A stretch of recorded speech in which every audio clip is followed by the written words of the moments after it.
ആകാശവാണി. നമസ്കാരം. വാർത്തകൾ വായിക്കുന്നത് ഉദയൻ കിളിയന്നൂർ.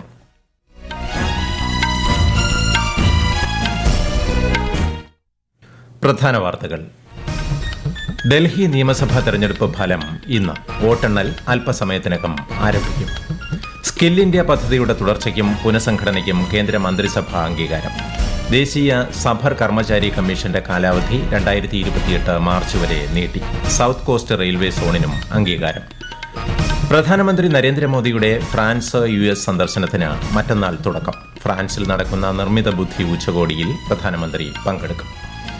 വയനാട് ചൂരൽമല മുണ്ടക്കൈ പുനരധിവാസത്തിനുള്ള ഒന്നാം ഘട്ട പട്ടിക സംസ്ഥാന ദുരന്ത നിവാരണ അതോറിറ്റി അംഗീകരിച്ചു. ആദ്യ പട്ടികയിൽ 242 പേർ. 38ാമത് ദേശീയ ഗെയിംസിൽ സ്വർണ്ണ തിളക്കവുമായി കേരള ഫുട്ബോൾ ടീം. സുവർണ നേട്ടം 27 വർഷങ്ങൾക്ക് ശേഷം. വാർത്തകൾ വിശദമായി. ഡൽഹി നിയമസഭാ തെരഞ്ഞെടുപ്പിന്റെ വോട്ടെണ്ണൽ ഇന്ന് രാവിലെ 8 മണിക്ക് ആരംഭിക്കുന്നു. വോട്ട് എണ്ണുന്നതിനുള്ള ഒരുക്കങ്ങൾ പൂർത്തിയായതായി തെരഞ്ഞെടുപ്പ് കമ്മീഷൻ അറിയിച്ചു. 11 ജില്ലകളിലായി 19 വോട്ടെണ്ണൽ കേന്ദ്രങ്ങൾ സജ്ജീകരിച്ചിട്ടുണ്ട്. ഈ മാസം 5-നാണ് ഡൽഹിയിലെ 70-അംഗ നിയമസഭയിലേക്ക് വോട്ടെടുപ്പ് നടന്നത്. ശക്തമായ ത്രികോണ മത്സരം നടന്ന ഡൽഹിയിൽ 60.42% പോളിംഗ് രേഖപ്പെടുത്തിയിരുന്നു. സ്കിൽ ഇന്ത്യ പദ്ധതിയുടെ തുടർച്ചയ്ക്കും പുനഃസംഘടനയ്ക്കും കേന്ദ്ര മന്ത്രിസഭായോഗം അംഗീകാരം നൽകി. 2022-23 മുതൽ 2025-26 വരെയുള്ള കാലയളവിലേക്കുള്ള സ്കിൽ ഇന്ത്യ പ്രോഗ്രാമിനായി 8,800 കോടി രൂപ അനുവദിച്ചു. ആവശ്യങ്ങളെ അടിസ്ഥാനമാക്കിയുള്ള നൈപുണ്യ വികസനമാണ് സർക്കാർ പ്രാധാന്യം നൽകുന്നതെന്നും സംയോജനത്തിനും ഗുണനിലവാര വർധനവിനും ഊന്നൽ നൽകുമെന്നും കേന്ദ്രമന്ത്രി അശ്വിനി വൈഷ്ണവ് പറഞ്ഞു. ദേശീയ സഫർ കർമ്മചാരി കമ്മീഷന്റെ കാലാവധി 2028 മാർച്ച് 31 വരെ നീട്ടുന്നതിനും സർക്കാർ അംഗീകാരം നൽകി. റെയിൽവേ പ്രവർത്തനങ്ങളിൽ കാര്യക്ഷമത വർദ്ധിപ്പിക്കുന്നതിനായി സൌത്ത് കോസ്റ്റ് റെയിൽവേ സോണിനും അംഗീകാരം നൽകിയതായി മന്ത്രി അറിയിച്ചു. साउथ कोस्ट रेलवे जोन एक नया बनाया गया है. इसका पोस्ट फैक्टो अप्रूवल आज कैबिनेट ने दिया. कुछ ही हफ्तों पहले माननीय प्रधानमंत्री जी ने विशाखापट्टनम में अपने प्रवास के दौरान इसका अनाउंसमेंट किया था, तो आज इसका पोस्ट फैक्टो अप्रूवल दिया गया. വിനോദം, സർഗാത്മകത, സംസ്കാരം എന്നിവയെ ഒന്നിപ്പിക്കുന്ന വേവ്സ് ആഗോള ഉച്ചകോടിയുടെ ഉപദേശക സമിതി യോഗം പ്രധാനമന്ത്രി നരേന്ദ്രമോദിയുടെ നേതൃത്വത്തിൽ ഇന്നലെ ചേർന്നു. പ്രമുഖ ചലച്ചിത്ര നടന്മാർ, വ്യവസായ പ്രമുഖർ, IT വിദഗ്ധർ, മറ്റു മേഖലകളിലെ പ്രൊഫഷണലുകൾ ഉൾപ്പെടെയുള്ളവരുമായി പ്രധാനമന്ത്രി ഓൺലൈനായി സംവദിച്ചു.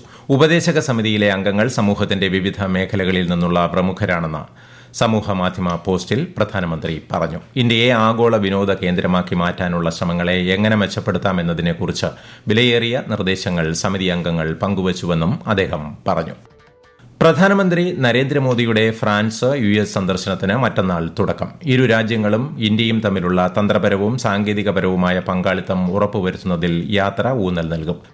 ഫ്രഞ്ച് പ്രസിഡന്റ് ഇമ്മാനുവൽ മാക്രോണിന്റെ ക്ഷണപ്രകാരം ഈ മാസം 10 മുതൽ 12 വരെ ഫ്രാൻസ് സന്ദർശിക്കുന്ന പ്രധാനമന്ത്രി നിർമ്മിത ബുദ്ധി ഉച്ചകോടിയിൽ പങ്കെടുക്കും. ഉച്ചകോടിയുടെ സഹ അധ്യക്ഷ എന്ന നിലയിൽ അന്താരാഷ്ട്ര നിർമ്മിത ബുദ്ധി നയങ്ങൾ രൂപപ്പെടുത്തുന്നതിൽ ഇന്ത്യ നിർണായക പങ്ക് വഹിക്കും. ഉഭയകക്ഷി ചർച്ചകളിൽ പങ്കെടുക്കുന്ന പ്രധാനമന്ത്രി ഇന്ത്യയുടെ പുതിയ കോൺസുലേറ്റ് ജനറലിന്റെ ഉദ്ഘാടനവും നിർവഹിക്കും. തുടർന്ന് 2 ദിവസത്തെ സന്ദർശനത്തിനായി അദ്ദേഹം US-ലേക്ക് തിരിക്കും.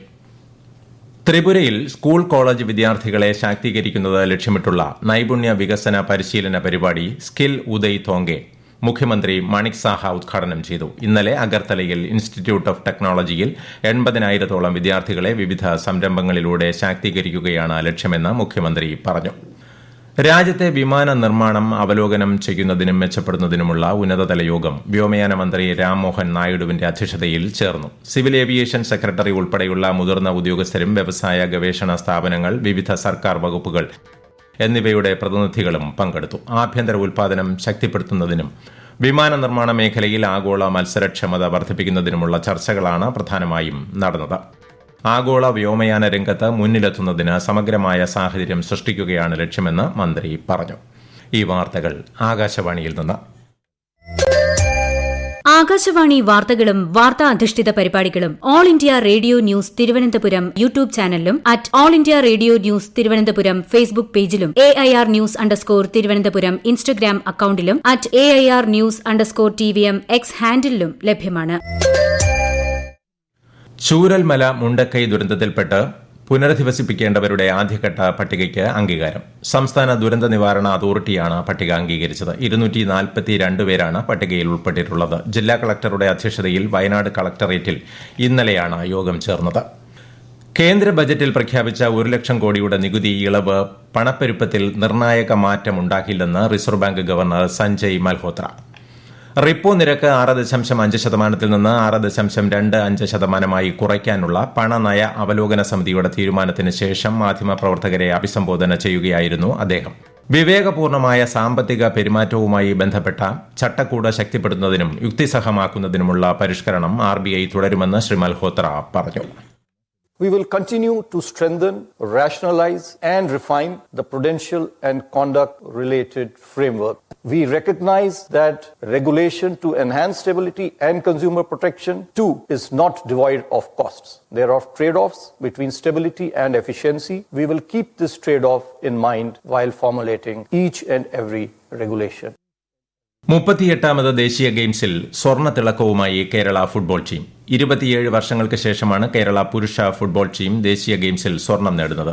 എതിരില്ലാത്ത ഒരു ഗോളിന് ആതിഥേയരായ ഉത്തരാഖണ്ഡിനെ പരാജയപ്പെടുത്തിയാണ് കേരളത്തിന്റെ നേട്ടം. എസ് ഗോകുലാണ് 53ാം മിനിറ്റിൽ ഗോൾ നേടിയത്. ഇതോടെ 10 സ്വർണം ഉൾപ്പെടെ 26 മെഡലുകളുമായി കേരളം 8ാം സ്ഥാനത്ത്.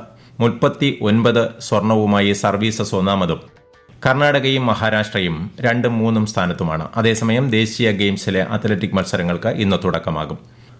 9ാമത് ഏഷ്യൻ വിന്റർ ഗെയിംസിന് ചൈനയിൽ തുടക്കം. ഈ മാസം 14 വരെ തുടരുന്ന ഗെയിംസിൽ 34 രാജ്യങ്ങളിൽ നിന്നുള്ള കായിക താരങ്ങൾ മത്സരിക്കുന്നു. 59 അത്ലറ്റുകൾ ഉൾപ്പെടെ 88 അംഗ ഇന്ത്യൻ സംഘവും ഗെയിംസിൽ പങ്കെടുക്കുന്നുണ്ട്. ISL ഫുട്ബോളിൽ ഇന്ന് 2 മത്സരങ്ങൾ. വൈകിട്ട് 5 മണിക്ക് നടക്കുന്ന ആദ്യ മത്സരത്തിൽ ഹൈദരാബാദ് മുഹമ്മദൻ FCയെ നേരിടും. രാത്രി 7:30 നടക്കുന്ന 2ാം മത്സരത്തിൽ ഈസ്റ്റ് ബംഗാൾ ചെന്നൈയിൻ FCയുമായി ഏറ്റുമുട്ടും. വയനാട് MPയും AICC ജനറൽ സെക്രട്ടറിയുമായ പ്രിയങ്ക ഗാന്ധി ഇന്ന് വയനാട്ടിലെത്തും. തിങ്കളാഴ്ച വരെ ജില്ലയിൽ വിവിധ പരിപാടികളിൽ പ്രിയങ്ക ഗാന്ധി പങ്കെടുക്കും. രാവിലെ കണ്ണൂർ വിമാനത്താവളത്തിലെത്തുന്ന പ്രിയങ്ക റോഡ് മാർഗം വയനാട്ടിലേക്ക് തിരിക്കും. UDF ബൂത്ത് തല നേതൃ സംഗമങ്ങളിൽ പങ്കെടുക്കുന്ന MP വന്യജീവി ആക്രമണത്തിൽ കൊല്ലപ്പെട്ട നൌഷാദ് അലി, സരോജിനി, മണി എന്നിവരുടെ ബന്ധുക്കളെയും സന്ദർശിക്കും. കന്യാകുമാരി പുനലൂർ കന്യാകുമാരി ട്രെയിനിൽ നിന്ന് പരവൂരിൽ ഇന്നു മുതൽ സ്റ്റോപ്പ് അനുവദിക്കുമെന്ന് റെയിൽവേ അറിയിച്ചു. പരവൂരിൽ എത്തുന്ന ട്രെയിനിന്റെ ഫ്ളാഗ് ഓഫ് കേന്ദ്ര സഹമന്ത്രി ജോർജ് കുര്യൻ നിർവഹിക്കും. ജനക്ഷേമ പ്രഖ്യാപനങ്ങളും വരുമാന വർധനയ്ക്കുള്ള മാർഗങ്ങളും ഉൾപ്പെടുത്തി 2025-26 വർഷത്തെ കേരള ബജറ്റ് രൂക്ഷമായ സാമ്പത്തിക പ്രതിസന്ധികളെ അതിജീവിച്ച് സംസ്ഥാനം മെച്ചപ്പെട്ട ധനസ്ഥിതിയിലേക്ക് എത്തിയതായി ധനമന്ത്രി KN ബാലഗോപാൽ വ്യക്തമാക്കി. 2ാം പിണറായി വിജയൻ സർക്കാരിന്റെ അവസാന സമ്പൂർണ്ണ ബജറ്റാണ് ഇന്നലെ അവതരിപ്പിച്ചത്. വയനാട് പുനരധിവാസത്തിനായി സംസ്ഥാന ബജറ്റിൽ 750 കോടി രൂപ വകയിരുത്തി. സംസ്ഥാനത്തെ സർക്കാർ ജീവനക്കാർക്കും പെൻഷൻകാർക്കും ആശ്വാസമായി 1 ഗഡു ക്ഷാമബത്ത കൂടി ഏപ്രിൽ മാസത്തിൽ അനുവദിക്കുമെന്ന് ധനമന്ത്രി അറിയിച്ചു. പാകിസ്ഥാൻ ഫുട്ബോൾ ഫെഡറേഷന്റെ അംഗീകാരം റദ്ദാക്കി അന്താരാഷ്ട്ര ഫുട്ബോൾ ഫെഡറേഷൻ. രാജ്യത്തെ കായിക രംഗത്തിന്റെ സുഗമവും നീതിയുക്തവുമായ ഭരണത്തിനാവശ്യമായ ഭേദഗതികൾ വരുത്തുന്നതിൽ പാകിസ്ഥാൻ ഫെഡറേഷൻ പരാജയപ്പെട്ടതിനാലാണ് നടപടി. 2017 ശേഷം പാകിസ്ഥാൻ ഫുട്ബോൾ ഫെഡറേഷന്റെ 3ാമത്തെ സസ്പെൻഷനാണിത്. ഡെമോക്രാറ്റിക് റിപ്പബ്ലിക് ഓഫ് കോങ്കോയുടെ കിഴക്കൻ മേഖലയിൽ വർദ്ധിച്ചുവരുന്ന സംഘർഷത്തെ തുടർന്ന് കോളറ, മലേറിയ, മങ്കിപോക്സ് പോലുള്ള അസുഖങ്ങൾ പടരാൻ സാധ്യതയുള്ളതായി ലോകാരോഗ്യ സംഘടന മുന്നറിയിപ്പ് നൽകി. സംഘർഷാവസ്ഥ മങ്കിപോക്സ് വൈറസ് പ്രതിരോധ വാക്സിൻ വിതരണത്തെയും ബാധിച്ചിട്ടുണ്ട്. ലോകാരോഗ്യ സംഘടനയുടെ കണക്കനുസരിച്ച് സംഘർഷത്തിൽ കുറഞ്ഞത് 843 പേർ കൊല്ലപ്പെടുകയും 3082 പേർക്ക് പരിക്കേൽക്കുകയും ചെയ്തിട്ടുണ്ട്. പ്രധാന വാർത്തകൾ വീണ്ടും. ഡൽഹി നിയമസഭാ തെരഞ്ഞെടുപ്പ് ഫലം ഇന്ന്. വോട്ടെണ്ണൽ അല്പസമയത്തിനകം ആരംഭിക്കും. സ്കിൽ ഇന്ത്യ പദ്ധതിയുടെ തുടർച്ചയ്ക്കും പുനഃസംഘടനയ്ക്കും കേന്ദ്രമന്ത്രിസഭ അംഗീകാരം. ദേശീയ സഫർ കർമ്മചാരി കമ്മീഷന്റെ കാലാവധി 2028 മാർച്ച് വരെ നീട്ടി. സൌത്ത് കോസ്റ്റ് റെയിൽവേ സോണിനും അംഗീകാരം. പ്രധാനമന്ത്രി നരേന്ദ്രമോദിയുടെ ഫ്രാൻസ് US സന്ദർശനത്തിന് മറ്റന്നാൾ തുടക്കം. ഫ്രാൻസിൽ നടക്കുന്ന നിർമ്മിത ബുദ്ധി ഉച്ചകോടിയിൽ പ്രധാനമന്ത്രി പങ്കെടുക്കും. വയനാട് ചൂരൽമല മുണ്ടക്കൈ പുനരധിവാസത്തിനുള്ള 1ാം ഘട്ട പട്ടിക സംസ്ഥാന ദുരന്ത നിവാരണ അതോറിറ്റി അംഗീകരിച്ചു. ആദ്യ പട്ടികയിൽ 242 പേർ. 38ാമത് ദേശീയ ഗെയിംസിൽ സ്വർണ്ണത്തിളക്കവുമായി കേരള ഫുട്ബോൾ ടീം. സുവർണ്ണ നേട്ടം 27 വർഷങ്ങൾക്ക് ശേഷം. വാർത്തകൾ കഴിഞ്ഞു. അടുത്ത വാർത്താ പ്രക്ഷേപണം ഉച്ചയ്ക്ക് 12:30.